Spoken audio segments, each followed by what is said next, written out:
नमस्कार जी, आपका स्वागत है मेरे यूट्यूब चैनल गुरु मंत्र बाई मोनिका में। आज हम यहाँ बात करेंगे किसी आरबीएससी की जो 9th की बुक दे रखी है हमारे राजस्थान के संबंध में, है ना। उसमें जो चैप्टर लगाए गए हैं वो चैप्टर हमारे हिस्ट्री और कल्चर में है। राजस्थान का स्वतंत्रता आंदोलन एवं शौर्य परंपरा नाम से कक्षा 9 की बुक आती है। उस बुक के अंदर काफ़ी चैप्टर है जो हमारे आरपीएससी एग्जाम्स में पूछे जाते हैं, जैसे कि 1857 की क्रांति हो गई और राजस्थान का एकीकरण हो गया। तो आज हम इस वीडियो में राजस्थान के एकीकरण के बारे में ही बात करेंगे कि किस प्रकार राजस्थान का एकीकरण हुआ, है ना। क्योंकि 9th की बुक मूल किताब है जो आरबीएससी की किताब है, तो उससे पढ़ना हमारे लिए अति आवश्यक है। तो आप ज़रूर से इसका अध्ययन करें। और वीडियो मैं बना रही हूँ, आप सब लोगों ने इतना इंसिस्ट किया कि मैम वीडियो बनाइए, कुछ आप पढ़ाइए उसके ऊपर। तो मेरे क्या है, नोट्स बने हुए हैं, पहले के नोट्स हैं, मैंने खुद ने बनाए थे। तो वो नोट्स की सहायता से मैं आपको पढ़ाने का प्रयास करूँगी। और आपको अगर समझ में आए या फिर कोई डाउट हो तो आप पूछ सकते हैं। समझ में आए तो भी वीडियो को लाइक कीजिए और आप कमेंट कर सकते हैं। आप सभी के जो कमेंट हैं वो आमंत्रित हैं। आप सभी बताइए कि क्या मैं सही पढ़ा रही हूँ या आप लोगों को समझ में आ रहा है। तो हम क्या, अगर आप वीडियो पसंद करेंगे, लाइक करेंगे, कमेंट करेंगे तो ही मैं आगे ये सीरीज़ लेके आऊँगी, नहीं तो फिर इसको यहीं पे विराम देना पड़ेगा। तो आप, हाँ जी साथियों, हम बात कर लेते हैं राजस्थान के एकीकरण के बारे में। राजस्थान का एकीकरण कैसे हुआ, है ना। राजस्थान के एकीकरण के समय जब 1947 में देश आज़ाद हुआ तो उस समय राजस्थान में 19 रियासतें थी और 3 ठिकाने थे और एक केंद्र शासित प्रदेश था। तो 19 रियासतों में हमें पता होना चाहिए कि सबसे बड़ी रियासत कौन सी थी। सबसे बड़ी रियासत थी मारवाड़ की, सबसे पुरानी रियासत थी मेवाड़ की, और सबसे छोटी रियासत थी शाहपुरा की, और सबसे नवीन रियासत थी झालावाड़ की। और हमारे यहाँ 3 ठिकाने कौन कौन से थे, तो उनमें से नीमराना था एक सबसे पहला ठिकाना, और लावा था, टोंक में लावा है वो, और कुशलगढ़ बांसवाड़ा में है। तो वो 3 ठिकाने थे, नीमराना अलवर में, लावा टोंक में, कुशलगढ़ बांसवाड़ा में है। और केंद्र शासित प्रदेश एक था अजमेर मेरवाड़ा में। जो अजमेर का क्षेत्र है वो केंद्र शासित प्रदेश था उस समय भी। तो अजमेर में क्या होता है कि गर्मी के टाइम में भयंकर गर्मी होती है, तो अंग्रेज इतना ज़्यादा गर्मी सहन नहीं कर पाते थे, इसलिए उन्होंने गर्मियों के लिए तो माउंट आबू में स्थानांतरित कर लेते अपने निवास स्थान को, और बाकी सर्दियों के अंदर वो अजमेर आ जाते और अजमेर से सारी प्रशासनिक व्यवस्थाएं संभाली जाती थी। अब हमने पता कर लिया कि भाई 19 रियासतें, 3 ठिकाने और एक केंद्र शासित प्रदेश था। अब इनका सबका एकीकरण कैसे हुआ। एकीकरण भारत में रियासती विभाग के द्वारा, जिसके अध्यक्ष सरदार वल्लभ भाई पटेल थे, उनके द्वारा किया जा रहा था। अब सरदार वल्लभ भाई पटेल ने अच्छा दिमाग लगाया कि भाई रियासतों को एकीकरण के लिए भाई अपन ये कहते हैं कि जो हमारे यहाँ पे शामिल होना चाहते हैं वो हमारे यहाँ शामिल हो जाए, और जो पाकिस्तान में शामिल होना चाहते हैं तो पाकिस्तान में शामिल हो जाए। तो इसके लिए जो सरदार वल्लभ भाई पटेल ने काफ़ी प्रयास किया कि सारी रियासतें जितनी भी हैं जो हमारे भारत में अंदर पड़ रही है, जो हमारी भौगोलिक स्थिति के अनुसार अपने पास में है, तो उनको ज़्यादा से ज़्यादा एकीकृत किया जाए, अपने में मिलाया जाए। और वो पर्सनली जा जाके उनसे बात करते और उन्हें मनाते कि आप हमारे साथ, ये मतलब भारत के साथ, अखिल भारत के साथ जुड़ जाइए। अब इसी क्रम में आगे पढ़ेंगे कि राजस्थान का एकीकरण किस प्रकार से शुरू हुआ। देखिए, राजस्थान का एकीकरण शुरू हुआ 18 मार्च 1948 को। 18 मार्च 1948 को 4 रियासतों को जोड़ा गया। सबसे पहले पूर्वी राजस्थान से जोड़ना शुरू किया। तो 4 रियासतें पूर्वी राजस्थान की है, अलवर, भरतपुर, करौली और धौलपुर। अलवर, भरतपुर, करौली। अभी हम इसको याद कैसे कर सकते हैं कि सबसे पहले क्या आता है। सबसे पहले हम बच्चे को भी क्या पढ़ाते हैं, ABCD पढ़ाते हैं। तो हम याद कर सकते हैं कि सबसे पहले कौन सी रियासतें जोड़ी गई, ABCD। A से अलवर, B से भरतपुर, C से करौली और D से धौलपुर। और कब जोड़ी गई, 18 मार्च 1948 को ये एकीकृत की गई। अब इनके उद्घाटन के लिए कौन आया, इनके उद्घाटन में आए NB गोडगिल साहब आए, और इनका प्रधानमंत्री जो अलवर के शोभाराम कुमावत जी थे उसको प्रधानमंत्री बनाया गया। जो व्यक्ति सक्रिय थे प्रजामंडलों के दौरान या फिर राजनीतिक स्वतंत्रता प्राप्त करने के लिए राजनीति में जो सक्रिय थे उनको ही प्रधानमंत्री नियुक्त किया गया, और जो क्षेत्र विशेष के अच्छे वक्ता थे उनको नियुक्त किया गया ताकि कोई समस्या ना आए। प्रधानमंत्री का काम था कि मंत्रिमंडल बनाया जाए और वहाँ पे जो सरकार है, अंतरिम सरकारें हैं, वो चलाई जाए। इसलिए अब इसका नाम क्या रखा गया, इन चारों रियासतों को तो जोड़ दिया, और जोड़ने के बाद इनका नाम रखा गया मत्स्य संघ। सबसे पहले क्या नाम रखा, क्योंकि अलवर सबसे बड़ी रियासत थी और अलवर को ही मत्स्य क्षेत्र बोलते हैं, इसलिए इसका नाम मत्स्य संघ रखा। और ये कि मुंशी साहब थे, उनके कहने के ऊपर उनका नाम क्या रखा, मत्स्य संघ रखा, कि मुंशी जी के कहने पे। अब दूसरा चरण आया, दूसरे चरण को 25 मार्च 1948, पहला चरण 18 मार्च 1948 को था। एक सप्ताह बाद ही 25 मार्च 1948 के अंदर दूसरे चरण में 9 रियासतें जोड़ी गई। ये ट्रिक छोटा सा लिख रखा है मैंने, इस ट्रिक के माध्यम से मैंने भी याद की, अगर आपको भी ऐसे याद हो सकती है तो याद कर लीजिएगा। तो पहले में अलवर बड़ी रियासत थी, इसलिए अलवर को राजधानी बनाया गया। मत्स्य संघ की राजधानी क्या थी, अलवर थी। अब दूसरे में हम पढ़ेंगे, दूसरे चरणों में किन किन रियासतों को जोड़ा गया। दूसरे चरण में बांसवाड़ा, बूंदी, झालावाड़, डूंगरपुर, किशनगढ़, कोटा, प्रतापगढ़, शाहपुरा और टोंक, ये 9 रियासतें थी, जिसमें से 3 हाड़ौती की हैं।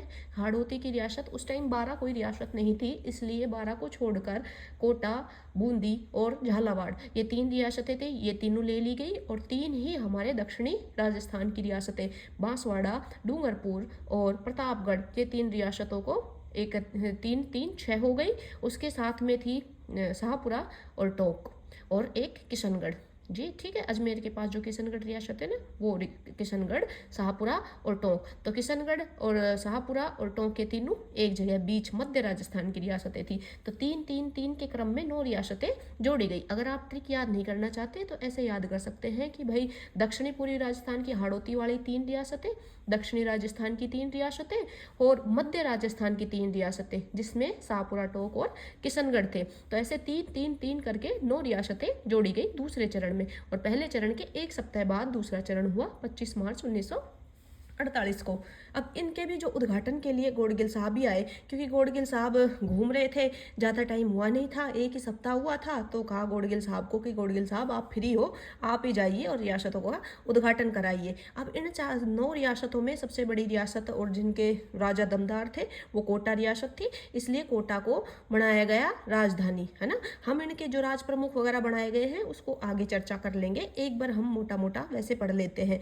और उसके बाद में PM बनाया गोकुलचंद असावा को। तो गोकुलचंद असावा जी थे, ये काफ़ी चर्चा में थे उस टाइम और काफ़ी राजनीतिक सक्रिय थे, इसलिए इनको बनाया गया। अब इन 9 रियासतों को जोड़कर जो सारी रियासतें बनकर एक संघ बना, उसका नाम था राजस्थान संघ। क्या नाम था, राजस्थान संघ। हमें इनके इंग्लिश नाम भी याद रखने हैं, क्योंकि RPSC के पास अब क्वेश्चन नहीं बचे इससे पूछने के लिए। इतना पुराना टॉपिक है, छोटा सा टॉपिक है, कितने घुमा घुमा के बेचारी क्वेश्चन पूछे। तो अब उन्होंने ये सोच लिया कि अब अंग्रेजी के नाम दे दे के बच्चों को कंफ्यूज करेंगे। तो आप इनके संघों को जितने भी नाम है, मत्स्य संघ, राजस्थान संघ, संयुक्त राज्य राजस्थान संघ, इनके इंग्लिश नाम भी याद कर लीजिएगा ताकि आपका क्वेश्चन गलत नहीं हो। अब इसके बाद 1 महीने बाद, जो पहला चरण था 18 मार्च का, उसके 1 महीने बाद तीसरा चरण आया 18 अप्रैल 1948 को। 18 अप्रैल 1948 को तीसरे चरण के अंदर बस एक रियासत जोड़ी गई, उदयपुर रियासत। पुरानी रियासत थी सबसे, और इनके महाराणा थे वो भोपाल सिंह थे, थोड़े से चतुर व्यक्ति थे। और इन्होंने क्या किया, अपने कहा कि भाई हम एकीकरण करेंगे, सभी राजाओं को एक इकट्ठा किया और एक सभा आयोजित की, और उसमें ये कहा कि हम सारे राजा एक साथ इकट्ठे हो जाएंगे ना, तो उससे हमें ये फ़ायदा मिलेगा कि हम मनमानी शर्तों के ऊपर एकीकरण में शामिल होंगे, या फिर हम भारत में साथ में शामिल तभी होंगे जब हमारी मनमानी हमारी जो मांगे हैं वो मानी जाएंगी।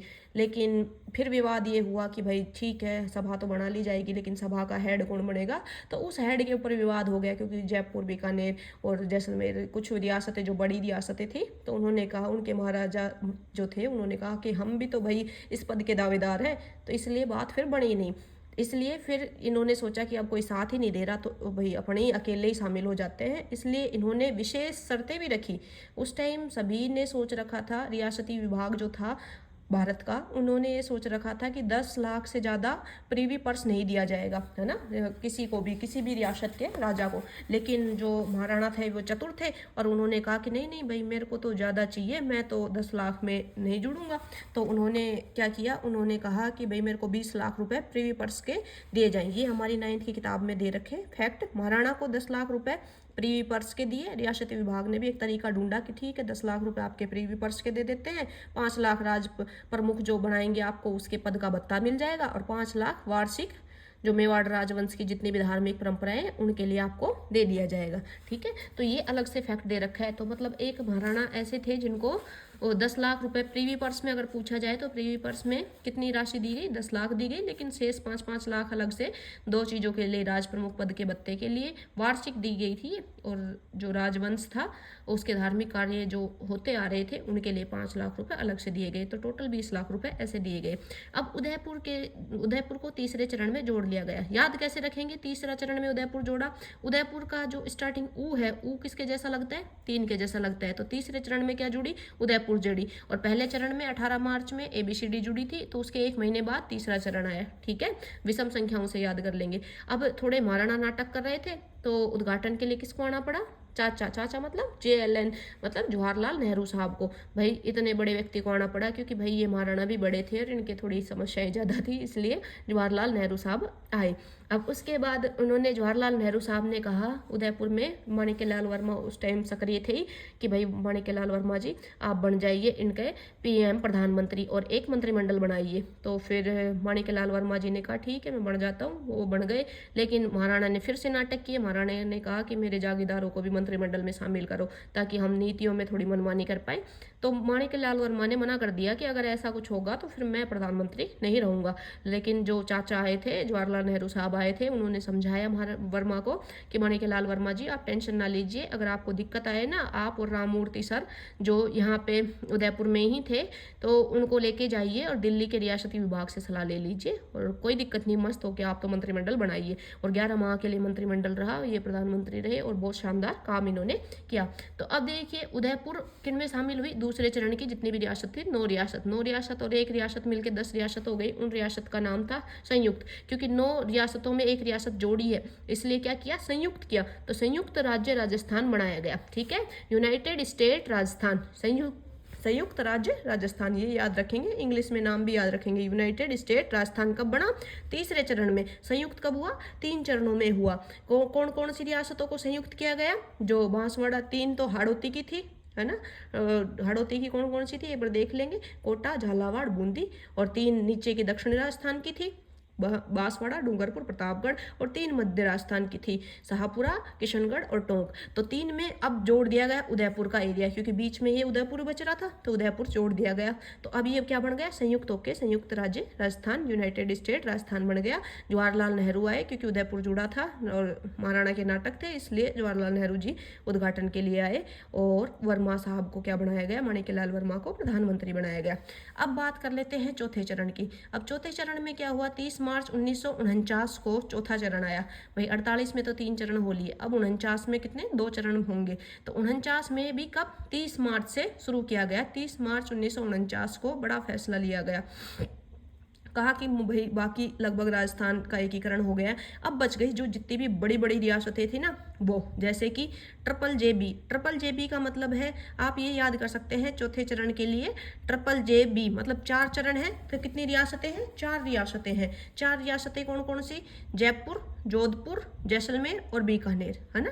4 बड़ी रियासतें कौन सी हैं, जयपुर, जोधपुर, जैसलमेर, बीकानेर, ये बड़ी रियासतें हैं। ये 4 बच गई, और चौथे चरण में ही 4 रियासतों का क्या होगा, एकीकरण होगा, जयपुर, जोधपुर, जैसलमेर और बीकानेर। अब इसकी तिथि कैसे याद करेंगे, अभी देखेंगे आपकी 1949 के अंदर है, सन बदल जाएगा चौथे चरण में।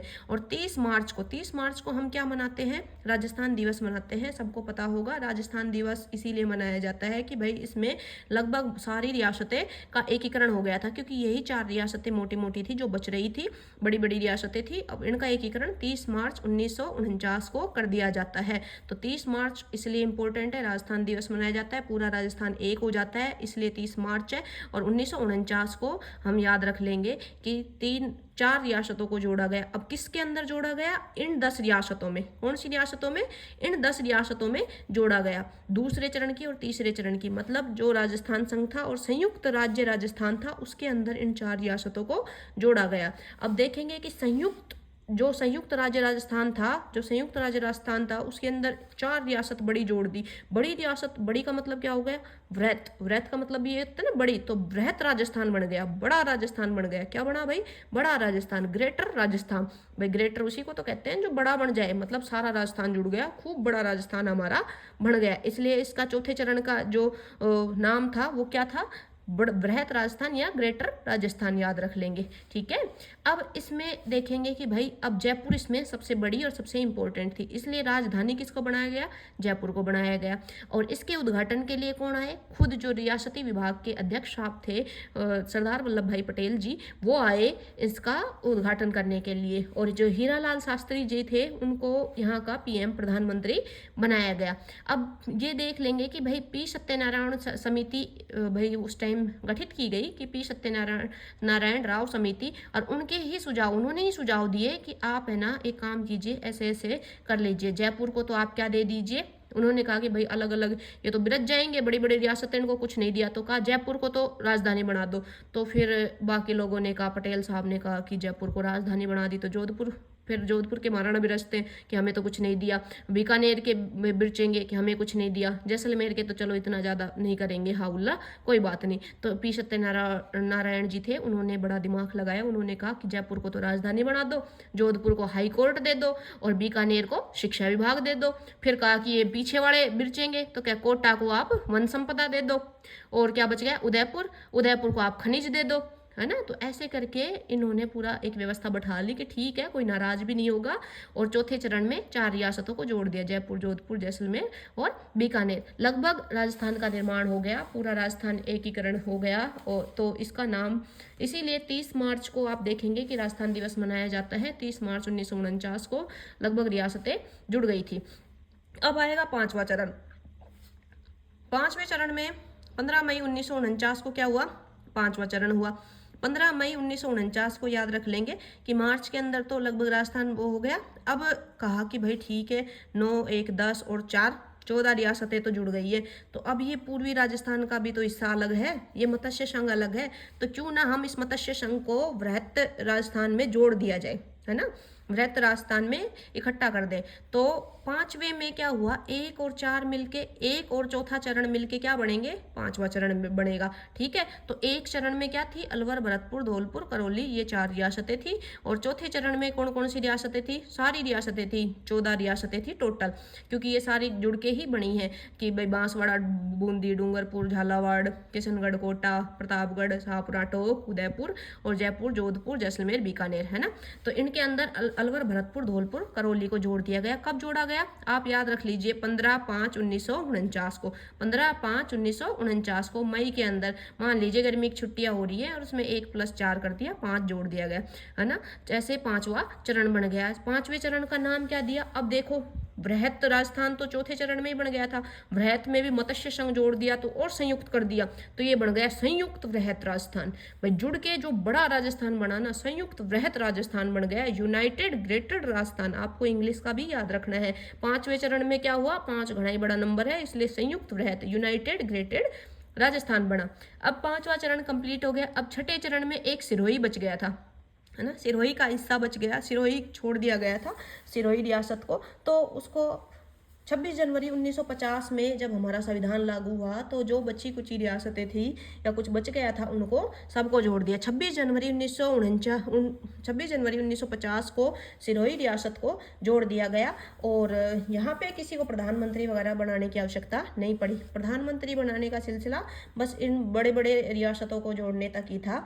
और इसको जोड़ के जब सिरोही को जोड़ा गया 26 जनवरी 1949 को, तब नाम रखा गया छठे चरण में संयुक्त राजस्थान। क्या नाम रखा गया, संयुक्त राजस्थान, यूनाइटेड, सारा राजस्थान इकट्ठा हो गया, संयुक्त हो गया, इसलिए उसका नाम क्या रख दिया, संयुक्त राजस्थान रख दिया। अब क्या बच गया था, केंद्र शासित प्रदेश बच गए, है ना। देखो सारे ठिकाने तो किन के साथ, रियासतों के साथ जुड़ गए। ठिकाने जैसे अलवर का नीमराना था, तो वो अलवर कब जुड़ा, तब उसके साथ जुड़ गए, एकीकरण हुआ तब, है ना।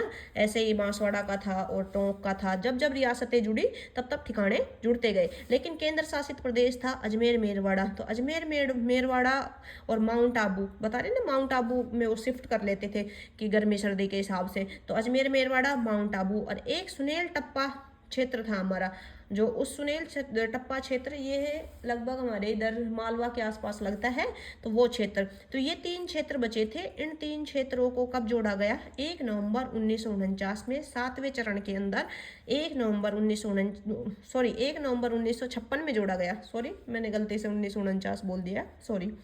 1 नवंबर 1956 में 7वें चरण में अजमेर, मेरवाड़ा, माउंट आबू और सुनेल टप्पा को जोड़ लिया गया, क्योंकि ये हमने कुछ क्षेत्र दे के सुनेल टप्पा लिया था, और जो हमारा क्षेत्र था सिरिंज वगैरह का, वो हमने एमपी को दिया था। तो अजमेर, मेरवाड़ा, माउंट आबू और सुनेल टप्पा को जोड़कर 7 चरण कंप्लीट करके 1 नवंबर 1956 को पूरा राजस्थान बना दिया गया। अब इसी दिन राज्यपाल का पद सर्जित हुआ। जब पूछ लेना कि राज्यपाल का पद सर्जित कब हुआ, 1 नवंबर 1956 को। राज प्रमुख पद थे, सब समाप्त कर दिए गए, और कहा कि अब से राजस्थान का कौन होगा? राज्यपाल होगा। पहला व्यक्ति, पहला नागरिक कौन होगा? राज्यपाल होगा। और राज्यपाल पहले किसे नियुक्त किया गया? गुरुमुख निहाल सिंह को। अब देखिए, पद तो जो ये बना ना, सर्जित हुआ, वो तो 1 नवंबर 1956 को हुआ, लेकिन कुछ दिन पहले, 6-7 दिन पहले ही 25 अक्टूबर 1956 को गुरुमुख निहाल सिंह को, जो हमारे राज्यपाल थे, नियुक्ति दे दी कि भाई पहले ही राज्यपाल बना दो, बाद में समस्या होगी। अगर हम राज प्रमुखों को हटाएंगे तो राज प्रमुख फिर बिरक जाएंगे, कहेंगे कि हमें क्यों हटा रहे हो, है ना। हम राज प्रमुख का पद ही समाप्त कर देंगे तो वो तो अपने आप हटेंगे, और फिर वही दिक्कत हो जाएगी, लड़ाई दंगे हो सकते हैं। इसलिए रियासती विभाग ने और बाकी सरकार ने काफ़ी दिमाग लगा के ये फैसला लिया कि पहले नियुक्ति कर दो किसकी? राज्यपाल की। राज्यपाल बना दिया 25 अक्टूबर 1956 को, और उसके बाद अनाउंस किया कि 1 नवंबर 1956 से कि राज्यपाल का पद सर्जित हो गया, राज्यपाल ही सर्वे सर्व है, राज प्रमुखों का पद समाप्त किया जाता है।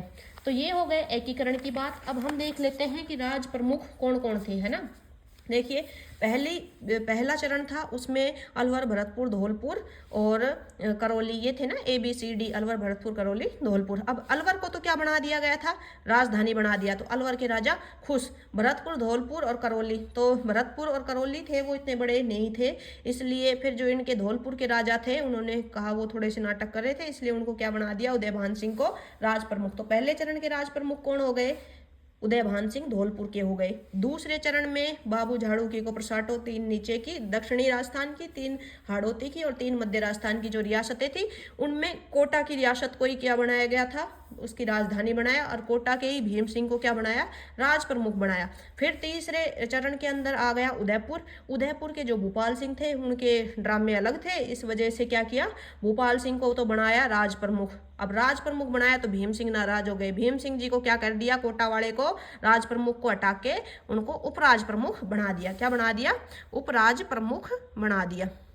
अब बात कर लेते हैं ऐसे ही। फिर उसके बाद जोड़ी गई 4 रियासतें, JJJB, जयपुर, जैसलमेर, जोधपुर और बीकानेर। तो जयपुर के जो महाराजा मान सिंह थे, उनको आजीवन के लिए क्या बना दिया?